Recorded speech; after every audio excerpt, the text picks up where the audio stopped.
take your riches and go. Zip. That's it.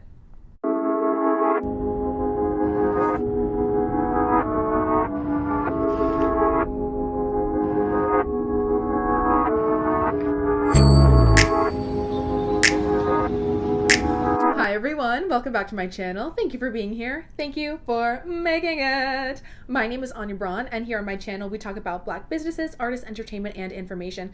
And today we are going to be talking about, oh my god, my throat. We are going to be talking about Zoe Kravitz, her shading Will Smith for slapping Chris Rock at the Oscars, and pretty much all of the shady ass, creepy ass things that Black Twitter has uncovered about her since she's made these statements.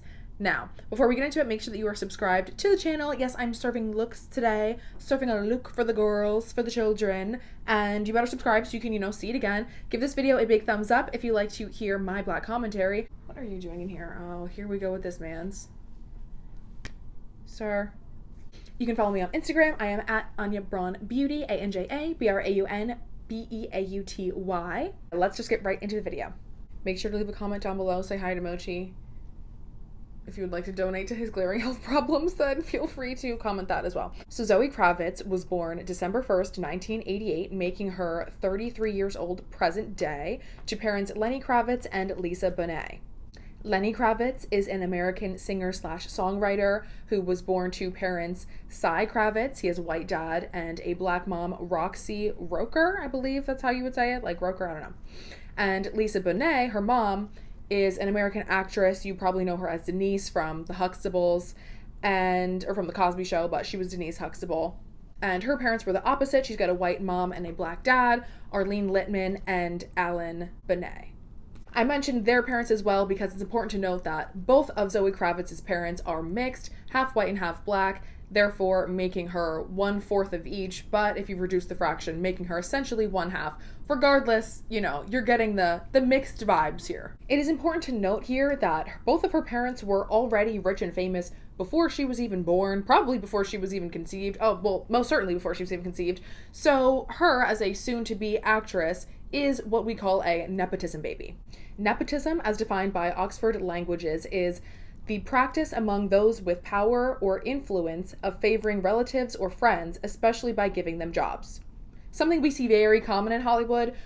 Some may say even the only way to break into the industries of Hollywood, filmmaking, acting, entertainment industry in general.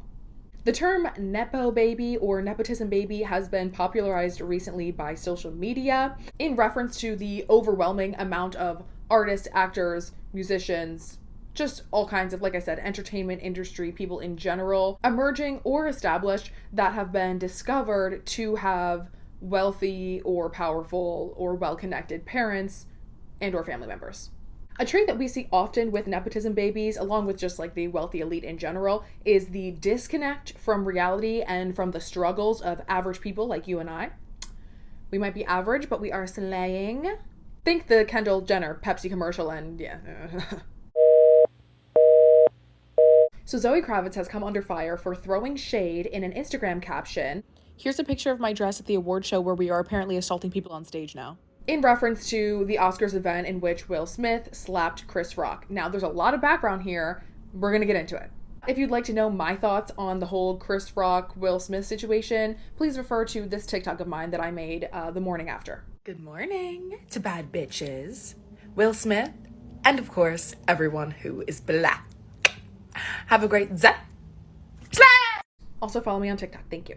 This same caption was used for 2 different IG posts, both showing 2 different looks of hers from the same event.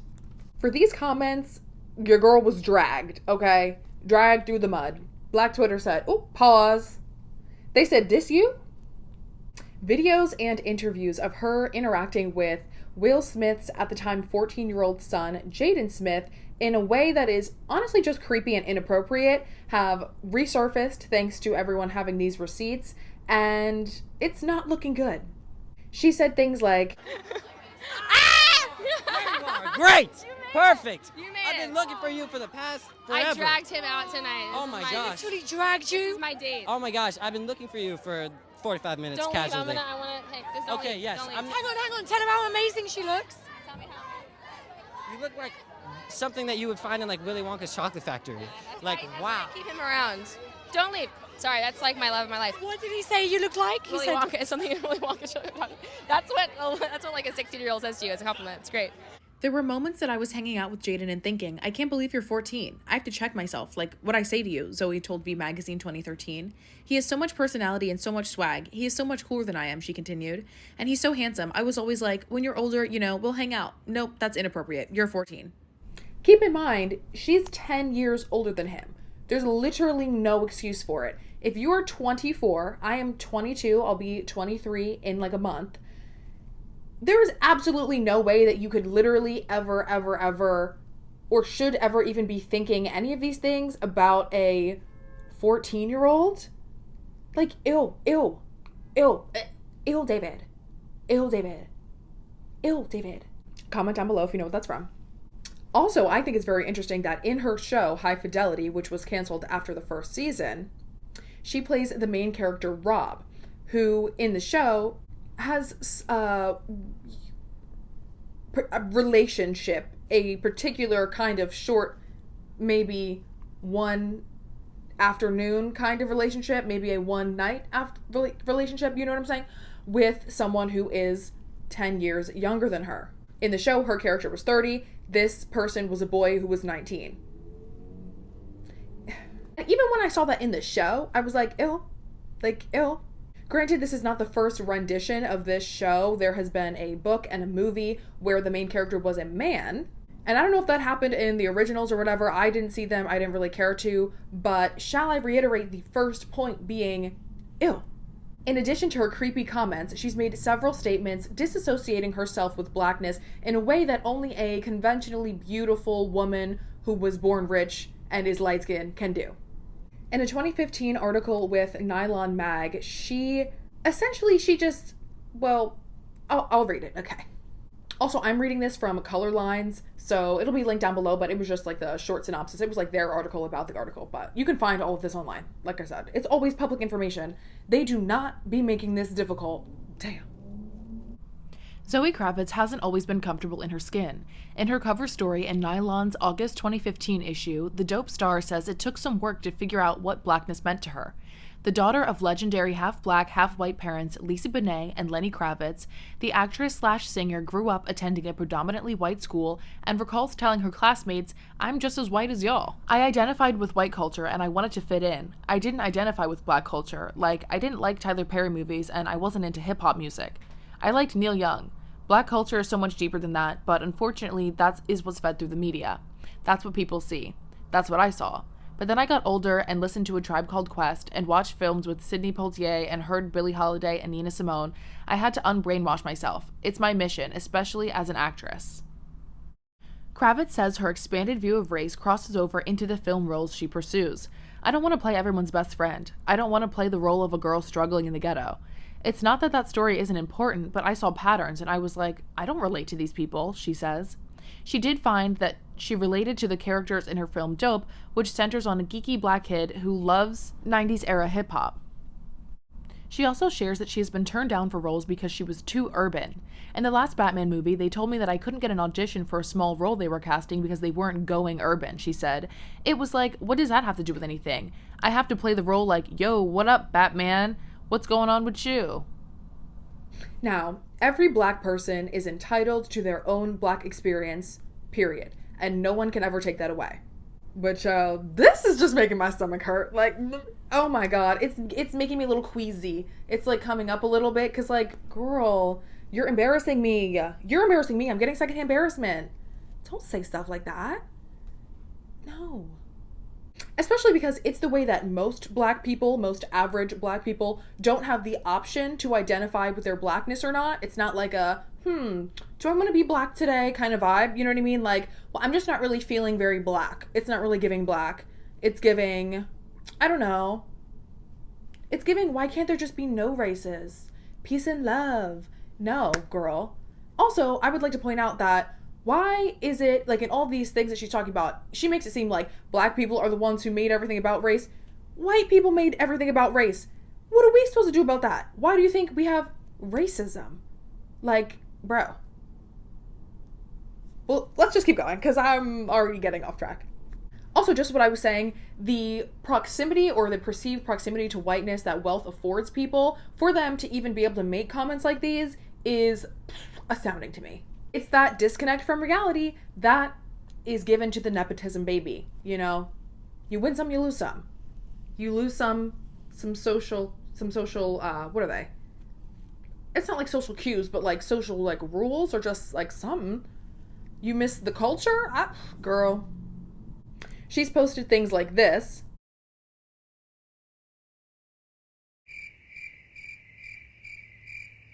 Saying, I'm not a black artist, I'm an artist. Girl, you're a black artist. Like, it's okay.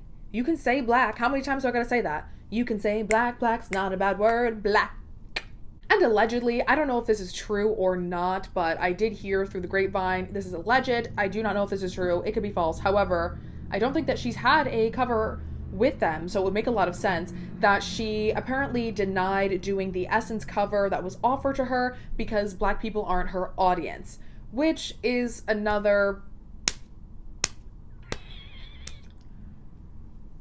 gut punch, you know, like it's just another layer.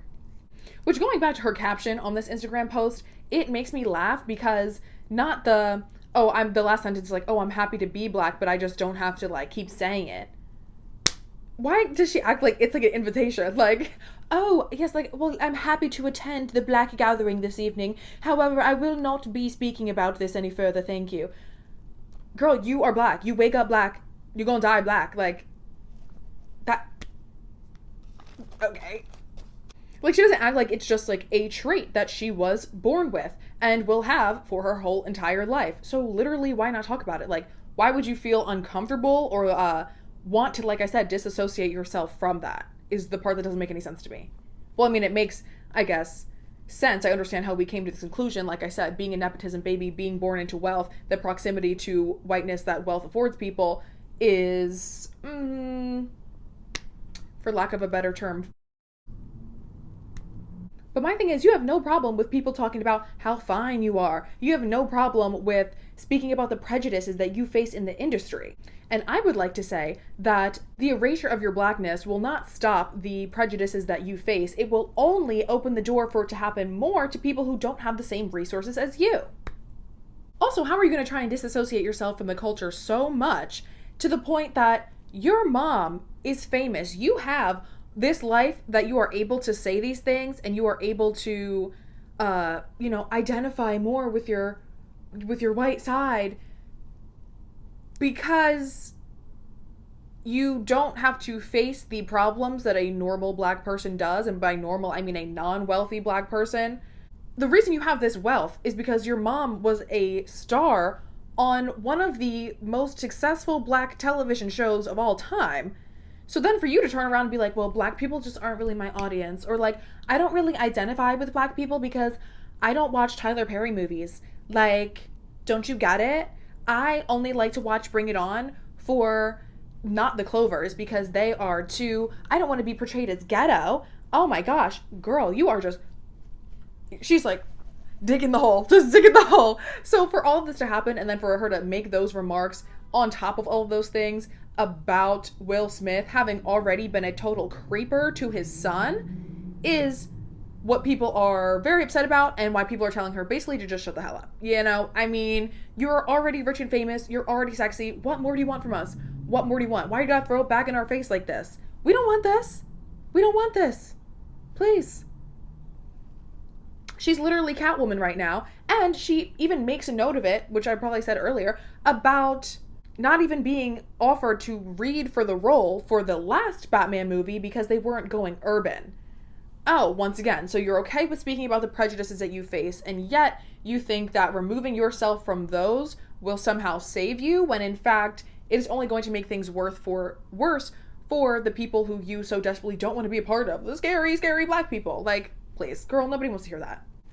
Okay, that was it for this video. It was a quick one. Just wanted to get this one out there because, you know, I just wanted to, you know, talk about it. See what your thoughts are. Leave a comment down below if you were following Zoe Kravitz and if you're going to stop following her, like, you know, keeping up with her, whatever. If you are still a fan after this, if you really didn't care, or if you are like the majority of the Black community and you never really were claiming her in the first place, which is neither here nor there. I mean, based on all of these comments that have been said over many years, I wouldn't blame you. So, you know, that is what it is. She's still gonna be fine. She's still gonna be rich, which is the saddest part for all of us. Ha ha ha. Living in misery. Misery. Love that. Loves it. Anyway, that is it for the video. Make sure that you are subscribed to the channel. It helps me out a lot. We're almost at 4,000 subscribers. I'm gonna hug each and every one of you until you burst. That's not a threat. But it would be nice. I don't know. Maybe I'll do like a live soon, or I'll do like a meet and greet. I did a meet and greet Zoom for TikTok, so maybe I'll do the same thing when we hit 4K subscribers, because I'd love to see all of your beautiful faces. And thank you so much for the love on my last video. This is all that I have for you. Leave a comment, like the video, subscribe. Have a great day. Have a great life. Do what it is that you do, and follow me for more. Bye.